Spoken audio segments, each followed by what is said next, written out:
when it comes to the Ikrei Emunah of Rambam, there's one of them that stands out as having something very, very unusual about it.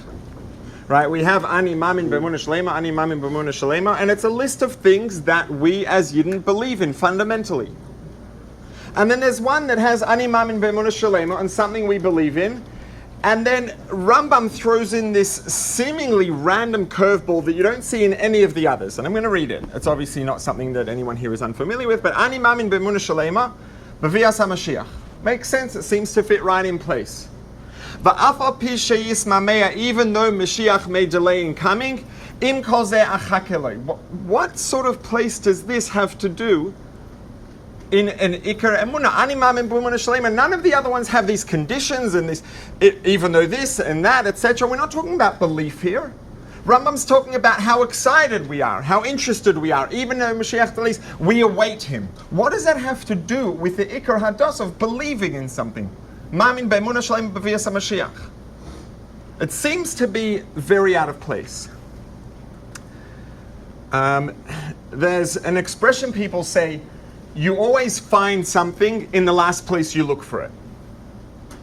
Obviously, that's a no-brainer, because when you find what you're looking for, you stop looking, right? Nobody ever started looking for something, searching, you find what you're looking for, and then you keep looking. Obviously, you find what you're looking for in the last place you look, because by definition, you stop looking when you find the thing that you're looking for. Now, obviously, I'm not taking away from the value of the statement. What it really means is you always find something in the last place you think to look. That's Murphy's Law. But we have an expression for this, or this illustrates something that we say in Tefillah on Leil Shabbos. Soif ma'aseh b'machshava tchila. Soif ma'aseh, the last thing in action, the last thing we do, b'machshava tchila is the first thing that we thought about. Now, if you walk into a room and you observe someone looking frantically, opening drawers, closing drawers, turning over boxes, taking things, you can tell they're looking for something and it's important. You have no idea what it is. You know how you can figure out exactly what they're looking for? Continue to watch, and you'll see at some point they're going to pick something up and they're going to stop looking. You know by definition now that was the thing they stopped looking for. That was the thing they were looking for, because they stopped looking when they found it. Now, what were they thinking when they started looking? Were they thinking, oh, I want to open all my drawers and see what I can find? No. Did they say, I'm going to turn over everything in my house? No, they said, I need this thing. First thing you think about is the objective. You think about the objective. This is the thing that I want. Then you think about the process. What do I need to do to get the objective? What do? You do the process and you get to the objective.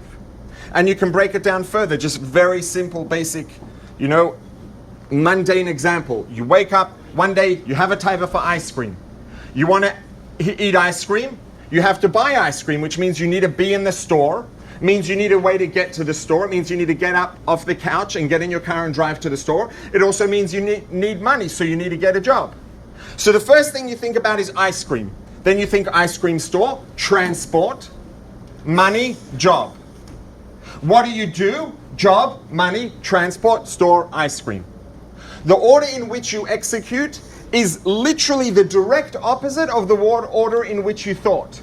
By definition, soif ma'aseh b'machshava tchila, obviously, because machshava tchila, the first thing you think about, what do you think about? You think about the thing that you want, the thing that you're interested in, the objective.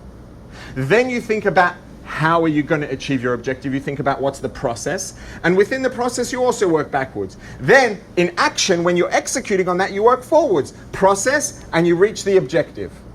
Anytime you watch someone going through a process, if you want to know what the objective is, you keep watching. When you see where they stop, you know that was their objective.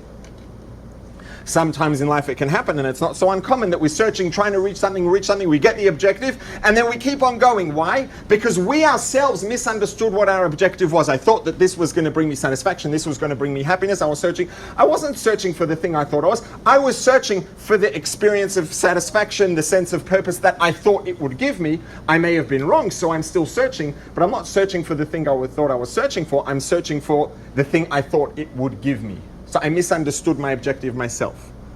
But the first thing we think about is objective. Then we think about the process, then we go through the process, then we get to the objective. Soif ma'aseh machshava tchila. It's not some ethereal, Kabbalah rule, it's very basic common sense. Soif Maaseh, the last thing you do, by definition, will always be the first thing you thought about. Because you think about the objective, you work towards reaching the objective. And this explains something a little unusual that we see in a Medrash Yalkut Shimoni. So we have the second pasuk of Torah Shebechsav, V'ha'aretz ha'soyev ha'voyo, v'cheshech al pnei etzahoim, v'ruach elikim rachefes al pnei hamayim. The spirit of HaKadosh Baruch Hu was hovering above the water. Yalkut Shimoni says, what's ruach elikim? Zeh ruchai shel Mashiach. So Mashiach might have wanted to maybe look in his calendar and realize he's going to be hanging around for a while. Mashiach needed to be hanging around, hovering above the water, waiting. The beginning of Sheishis Yemei Bereshis, before the creation of anything, Bereshis Bar Elikim, at the beginning of creation of Shamayim Haaretz, Ruach Elikim Dar Ruach Shel Mashiach Marchefes Al Pnei Hamayim. What was Mashiach's frantic major rush? But now, with this in mind, with Sof Ma'asev Machshava Tchila, we know that as Klal Yisrael, we have been working for millennia, and we daven more than a dozen times a day. We ask the Eibishter to bring Mashiach, and we work day in, day out to bring the world to Mashiach, to make Mashiach a practical Gashmiistic reality. This is what we've lived for, what we've davened for, what we've thought about for millennia. And this is the reason HaKadosh Baruch Hu created the world. So because this was the objective, the Sof Maaseh Machshavat Chil, of course it was on HaKadosh Baruch Hu's mind when the world was created. That was the reason he created in the first place. So obviously Ruach Shel Mashiach was present. Ruach Shel Mashiach was built into the fabric of creation. It's built into the fabric of the universe. It's built into the fabric of each and every one of us as an individual, because that's why we're here. That's the objective, and the objective is in mind right the way through. It's always at the forefront of HaKadosh Baruch Hu's mind. Mela, when HaKadosh Baruch Hu created the world, Bereshis Bar Elikim, Ruach Shel Mashiach, Merachefes Al Pnei Hamayim, because that was the whole point of everything in the first place. Now, to talk about the impact this has on us, or an impact that it will have on us, I want to talk about another one of the things that Chazal say is the objective, another one of the purposes that HaKadosh Baruch Hu created the world. Another one that Chazal say is to give us the opportunity to be shutfim in Ma'aseh Bereshis. HaKadosh Baruch Hu created the world and put us here as a tova, as a chesed, teva hatov lahitiv. HaKadosh Baruch Hu is tov. He wanted to give us the opportunity to be shutfim in Ma'aseh Bereshis, to be able to become kaviyachol creators, to make a difference, to change, to improve the world that he created. And because this is why we're here, it's built into us, the Eibishter built into us so deeply, into us biologically and physiologically. That's why we're here, to be the HaKadosh Baruch Hu's partners in creation. And you see it, practically speaking, one of the most powerful things we can do for ourselves or for someone else, for a peer, a friend, whatever it is, a student in school. It's definitely a profound thing for Talmidim. If you want to help boost someone's confidence, boost someone's self-esteem, boost someone's overall well-being, one of the most powerful things we can do is get them to be productive, to do something that makes a difference. Why? Because that's why we're here. We are wired to be driven, to be shutfim in Ma'aseh Bereshis, to be productive, to make a difference, to make a change. So when we are productive, it changes our whole demeanor.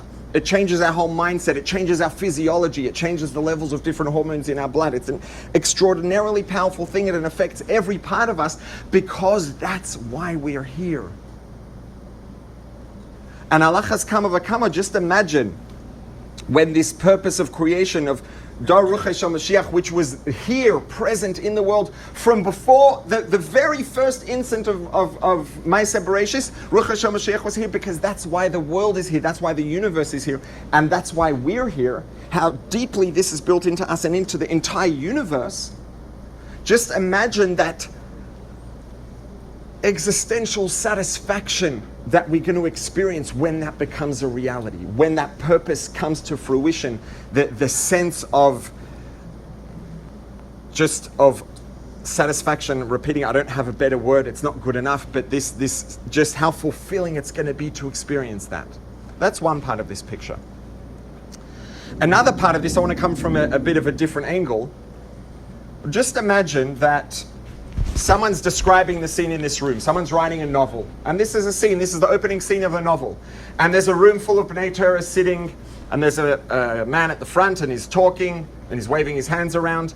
And in front of him, there's a black pen hovering 5 feet. In front of him, there's a black pen about 5.5 feet above the floor. There's nothing incorrect about what I just said. But it's very incomplete description. If you read that description, you read that novel that there's a room full of people and there's someone at the front, and in front of him there's a pen 5.5 feet above the floor, you're probably going to visualize it hovering there in midair, because that's what I said, there's a pen there. Now that's not incorrect. I didn't say the pen was there by itself. I just left out a very important piece of information. It was 5.5 feet above the ground in front of him because he was holding it there with his hand. So there's nothing untrue about saying the pen was in front of him 5.5 feet above the ground, but it's a very partial truth. It's not incorrect, but it's missing a very important part of the picture. And this is a mashal for the way that we see the world. We see the world, we see a material world around us, we see it, we hear it, we taste it, we feel it, we smell it. And all of this is true. And if we're so ideological that this is the evidence that we need to believe that the Gashmistic world exists, it's in Shulchan Aruch. Shulchan Aruch, all of mitzvahs ma'asiyos involve using parts of the world. The whole Choshen Mishpat is about interacting with the most mundane and material parts of the world. It's very real al pi halacha, if that's what it takes to convince us that it's real. But it's a partial truth, because no part of the world would exist if HaKadosh Baruch Hu wasn't making it exist at this point in time. Everything that exists because HaKadosh Baruch Hu is making it exist. So the world exists. True.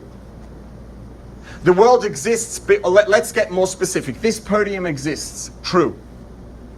Partial truth. This podium exists because HaKadosh Baruch Hu right now is intentionally making it exist because it has a purpose, and HaKadosh Baruch Hu wants it to be here for a reason. And there is what's called a koyach hapoyel, a koyach, a force of the actor of HaKadosh Baruch Hu in the nifal, in that which is being made to exist. That's there right now, making it be here. That's the full truth. And that's the full truth of everything around us. Everything around us has many layers of identity beneath or behind the ones that we see. Everything that exists, HaKadosh Baruch Hu is specifically, intentionally making it exist at every moment in time for a reason. Just imagine a world in which we would see that. And Be'ezus Hashem, we shouldn't have to imagine it for much longer, or for longer at all. Because Rambam at the end of Mishnah Torah, when defining, there are a lot of things we know about Moshiach, pieces of information, v'chulu, and we don't know what's literal and what's not.